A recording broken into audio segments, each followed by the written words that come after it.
Now, the first phase, by Russian standards, was supposed to be all over by the 8th of March. And this is a map as the situation looked on the 8th of March. And the Russians were supposed to seize Kiev in the first 24, 36 hours, within 3 days, and then conduct mopping-up operations where there was any sort of discussion about the issue elsewhere by the 8th of March.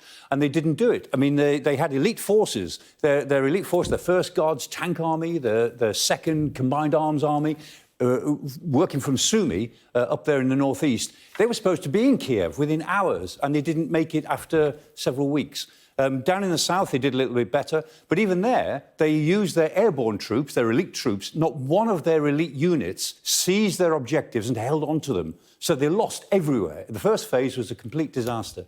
OK, so when that all failed, what did they then try next? Phase 2. And so they tried to turn it from a sort of an attempt to grab the government in Kiev to a maneuverist approach. So they then tried, by the 21st of March, we've selected this map because it's about the way it was in the middle of this phase, the middle phase, where there were surrounding cities, Chernihiv and Sumy and Kharkiv and Mariupol, of course. They'd seized Kherson in the south because the campaign from Crimea was the most efficient part of the campaign, better units, shorter lines of communication, better preparation in general, easier job for them. But elsewhere, there were surrounding cities that they couldn't take. And they had not enough troops and not the right equipment to really fight their way into the cities, and they weren't inclined to do it.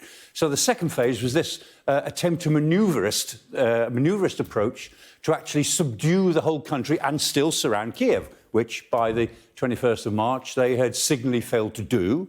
And so they decided, well, we'll think of a new strategy again. So phase 3 of the war was a different strategy again. And that was, well, their objective, stated objective, was to focus on Donbass. Exactly. So they said, well, what we always intended to do, all of this was just preparation, what we always intended to do was to protect the Russian minorities in the Donbass region, in Luhansk and Donetsk.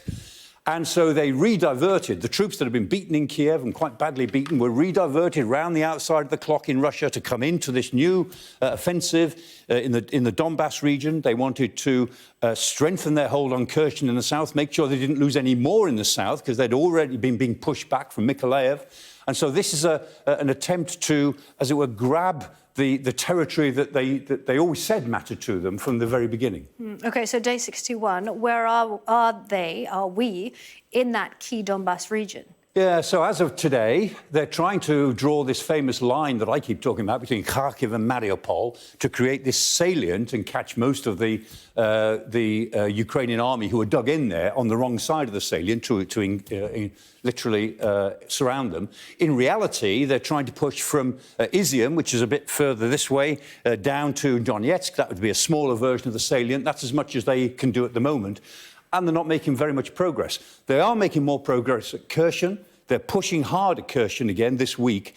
And there are lots of rumours that they intend, maybe even on May the 1st, to hold a referendum in Kherson, which, of course, would show by some 90% majority, despite what really happens, would aim to show that people want to join the Russian Federation, as they said they did in Luhansk and Donetsk.